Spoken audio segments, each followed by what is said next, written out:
Assalamualaikum warahmatullahi wabarakatuh. Selamat pagi semuanya. Kita sekarang di sini sedang mengikuti pemecahan rekor muri untuk penelitian terbanyak SMP dan SD. Kebetulan kami dari tim SMP Negeri 3 Surabaya juga mengikuti. Harapannya adalah anak-anak bisa lebih kreatif ke depannya. Kemudian penelitian yang dilakukan akan membawa manfaat bagi masyarakat secara keseluruhan. Mari kita ikuti kegiatan ini, semoga bisa menginspirasi kita semua. Nah, arek-arek Surabaya, kita sedang berada di salah satu booth dari tim SMP Negeri 3 Surabaya.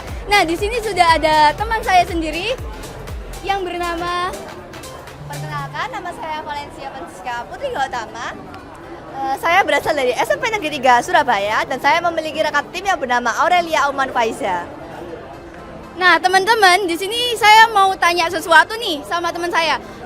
Menurut Valen sendiri, kenapa Valen memilih tema dengan judul proyek seperti ini? Dan apa alasannya?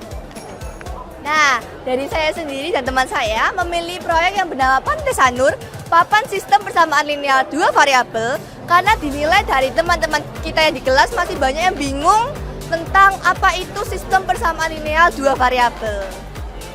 Nah, mau tanya lagi nih, dari proyek yang Valen buat ini, kira-kira manfaat untuk siswa-siswi SMP Negeri 3 Surabaya itu bagaimana sih, Valen? Nah, manfaatnya itu bisa mengajarkan murid-murid SMP Negeri 3 Surabaya agar bisa memahami tentang sistem persamaan linear dua variabel dan bisa belajar sambil bermain. Oke, teman-teman, ini pertanyaan terakhir.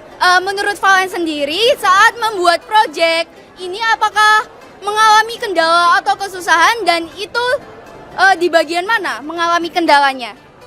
Nah, pada awalnya itu emang mengalami kendala pada saat uji cobanya. Karena masih banyak banget teman-teman saya sendiri yang bingung gimana sih cara pakainya itu.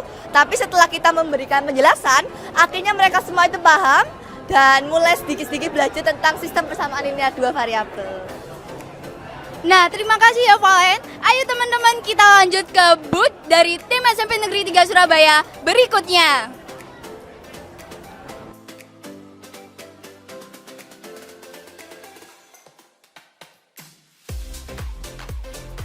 Nah, arek-arek Surabaya, kita sudah berada di booth kedua dari tim SMP Negeri 3 Surabaya, yaitu dari stand Bintang. Menurut Bintang sendiri, kenapa Bintang memilih judul proyek ini dan kenapa sih alasannya? Karena di era globalisasi ini banyak anak yang tidak suka belajar. Akhirnya saya membuat aplikasi The Pirates ini yang memfokuskan untuk membuat belajar lebih seru. Mengapa saya memilih The Pirates? Dikarenakan The Pirates suka mencari harta karun. Harta karun di sini maksudnya adalah ilmu. Nah, teman-teman, saya juga mau bertanya nih kepada Bintang. Menurut Bintang sendiri, proyek yang dipilih Bintang ini apakah bermanfaat bagi siswa-siswi di SMP Negeri 3 Surabaya dan juga siswa-siswi di kota Surabaya ini? Tentu saja dong. Kan ini kan aplikasinya seru, asik, dan enak buat dilihat. Juga aplikasi ini mudah digunakan dan diakses. Bisa menggunakan HP, komputer, laptop, ataupun tablet. Nah, di proyek Bintang sendiri ini ada kendalanya atau enggak sih? Dan kalau ada kendalanya itu di bagian mananya? Ada kendalanya. Awalnya saya menggunakan Visual Studio Code. Dikarenakan ada kendala waktu, jadinya saya menggunakan aplikasi yang lebih simpel, yaitu WordPress. Kenapa saya memilih WordPress? Dikarenakan WordPress lebih mudah dan tidak memakan banyak waktu. Nah, teman-teman, ini tadi cuplikan dari Bintang sendiri, dan kita lanjut ke booth dari tim SMP Negeri 3 Surabaya. Yuk ikuti kita. Nah, teman-teman, kita sekarang sedang berada di booth-nya Willy. Oke, boleh perkenalan dan dengan timnya siapa saja? Perkenalkan, kami dari tim Fisika 65. Saya William Jason Haluman Marbun dan salah satu tim saya Lintang Aurelia Putri Intani. Nah, Willy, saya mau tanya nih, kenapa Willy memilih proyek penelitian ini dan apa manfaatnya menurut Willy? Tujuan saya untuk membuat proyek ini adalah karena di Surabaya ini orang-orang Surabaya memiliki tandon yang kurang efektif menurut saya, karena banyak yang menggunakan pompa air untuk membuat air mereka itu seimbang dari semua kamar mandi yang mereka gunakan atau air-air yang mereka gunakan itu. Dan manfaatnya itu kami membuat ini adalah agar kami itu bisa membuat air yang mereka pakai kepada sama-samanya itu mereka bisa seimbang tekanan airnya, agar jika waktu salah satu orang memakai kamar mandi lalu salah satu orang yang lain memakai keran air, mereka bisa mendapatkan air yang seimbang. Nah, menurut Willy sendiri ada nggak sih kendala dalam mengerjakan proyek ini? Untuk kendala yang kami alami yaitu menentukan rumus yang harus kami gunakan untuk menghitung tekanan air. Pertamanya itu kami itu menggunakan rumus fluida, tapi menurut kami itu terlalu rumit untuk dipahamkan. Maka kami menggunakan rumus yang simpel dan mudah dipahami, yaitu rumus hidrostatis. Nah, apakah proyek mobil bisa ampuh dalam mengatasi tentang problem tandon air? Untuk ampuh atau tidak itu akan saya jawab, yaitu ya ampuh. Mengapa? Karena dari kami percobaan yaitu di sini hasil dan pembahasan kami. Buktinya yaitu dengan posisi tandon dapat menghemat pengeluaran biaya listrik. Contohnya yaitu di Jalan Wonorejo Selatan Baru, yaitu mereka tidak menggunakan pompa dengan ketinggian 14 meter pompanya. Nah, mereka sesudah dan sebelum pompa itu, sesudah menggunakan pompa mereka itu membiayai listrik dengan sangat mahal, tapi sesudah tidak menggunakan pompa biaya listrik mereka itu semakin hemat. Oke, semangat Willy, semoga berhasil ya dalam ajang lomba peneliti pelajar Surabaya pada tahun ini. Oke teman-teman, selanjutnya kita lanjut ke booth dari tim SMP Negeri 3 Surabaya selanjutnya. Nah teman-teman, kita sudah berada di booth SMP Negeri 3 Surabaya, yaitu kategori sosial. Nah, bisa diperkenalkan dirinya? Perkenalkan, nama saya Erlangga Syahwa Ramadan Sutanto dari kelas 7E. Oke, ini teman-teman juga penasaran ya, proyek yang dipilih ini judulnya apa? Rama sendiri memilih judul proyek apa, dan untuk manfaatnya ini bagaimana sih Rama untuk para kalangan pelajar SMP Kota Surabaya dan juga SD serta MTS?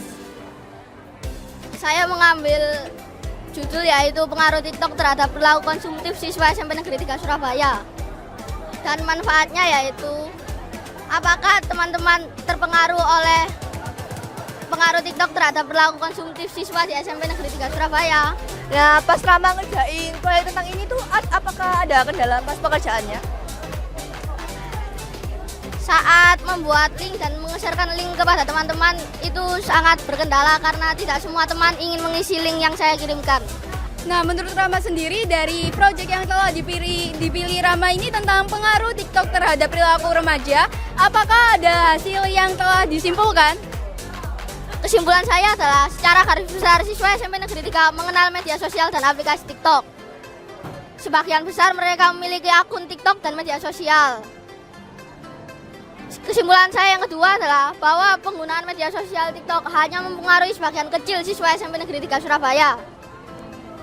Oke, terima kasih Rama atas penjelasannya. Tetap semangat dan semoga berhasil dalam ajang lomba peneliti pelajar Surabaya tahun 2023. Selanjutnya, mari kita datangi booth-booth dari tim SMP Negeri 3 Surabaya. Yuk ikuti kita berdua. Nah, halo lagi teman-teman, sekarang kita sudah sampai di booth. Oke, halo teman-teman semuanya. Perkenalkan, saya Cinta Grana Faradela dan juga satu tim dengan Baraka Rais Islami Pasha dengan kategori bidang sosial dari SMP Negeri 3 Surabaya. Nah, ya Cinta, ini kira-kira kalau kamu pas mengerjakan ini apakah ada kendala dalam proses pengerjaannya? Nah, oke, untuk kendala dari saat mengerjakan proyek ini itu saat meng-share link kuesioner kepada siswa-siswi di Kota Surabaya. Kenapa? Karena kita juga membutuhkan waktu yang lebih lama lagi untuk melihat hasil yang fix dan hasil yang tepat dari bidang sosial ini untuk lingkup dalam pengaruh budaya asing di SMP di Kota Surabaya ini. Oh iya, kan proyek kamu yang berjudul pengaruh budaya asing terhadap perilaku sosial remaja. Nah, proyek ini sendiri tuh punya manfaat apa sih buat seluruh warga Surabaya ataupun untuk warga SMP Negeri 3 Surabaya? Nah, manfaatnya tentu sangat ampuh nih teman-teman untuk menghindari pengaruh budaya asing. Yang pertama, manfaatnya pelajar di Kota Surabaya ini sudah paham apa yang dimaksud identitas nasional, dan juga tentunya mereka juga akan lebih mengsaring yaitu pengaruh budaya asing yang masuk ke Indonesia. Jadi mereka akan tetap menghargai dan juga menjaga kebudayaan yang asli dari Indonesia ini. Tetap semangat ya Cinta, semoga berhasil di proyek kali ini. Terima kasih Valen. Nah oke teman-teman, sekarang kita lanjut ke booth selanjutnya ya. Yuk. Ayo teman-teman, kita lanjut ke tim booth selanjutnya dari SMP Negeri 3 Surabaya. Nah teman-teman, kita sudah sampai ke booth dari teman-teman saya, yaitu dari tim SMP Negeri 3 Surabaya. Nah, boleh perkenalan diri terlebih dahulu? Halo teman-teman semuanya, perkenalkan nama saya Daril Satria Pratama dari kelas 8E dan ini Nama saya Zaki Teturwanto dari kelas 8E. Oke, Daril dan Zaki, kenapa kalian memilih judul proyek penelitian ini dan kenapa alasannya?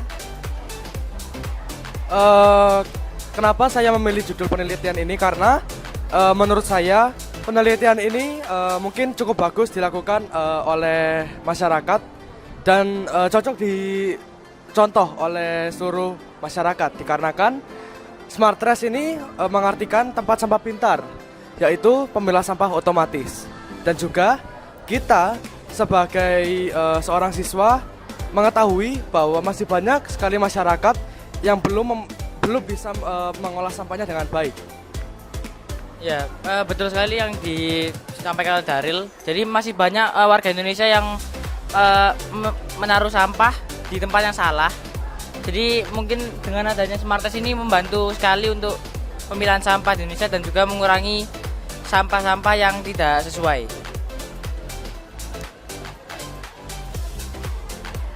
Untuk kendala dalam proses pengerjaan proyek ini itu apa saja sih? Untuk kendalanya yang baru kita temukan ini untuk masalah software dan juga mesin-mesinnya. Untuk di harganya sendiri kita menemukan mesin Smart Trash atau mesin pemilah otomatis seperti ini masih sangat jarang ditemukan pada toko-toko atau dimanapun itu masih belum ada, belum terjual. Maka dari itu kita harus membuat sendiri kemungkinan untuk mesinnya. Dari kendala yang saya temukan juga dalam pembuatan sensornya yang sangat rumit dalam pembuatan coding-codingnya juga dalam membuat Arduino. Oke, pertanyaan terakhir, menurut Daril dan Zaki sendiri, apakah hasil yang dari penelitian kalian ini bermanfaat bagi warga sekitar? Tentunya jelas sangat bermanfaat. Saya yakin proyek ini akan membuat masyarakat lebih teliti dalam membuang sampah pada tempatnya dan juga proyek ini membantu masyarakat dalam mengurangi limbah sampah tentunya dikarenakan sampah-sampah tersebut akan masuk ke dalam jenis sampah yang sama seperti sampah misal plastik diletakkan di sampah anorganik dan juga untuk sampah bekas-bekas makanan akan diletakkan di sampah organik. Maka dari itu mungkin proyek ini akan efektif dilakukan agar masyarakat lebih peduli dengan lingkungan. Mungkin itu saja yang bisa kami sampaikan. Oke, terima kasih untuk Daril dan juga Zaki. Semoga pada ajang kompetisi lomba peneliti pelajar ini bisa berhasil. Semangat terus ya.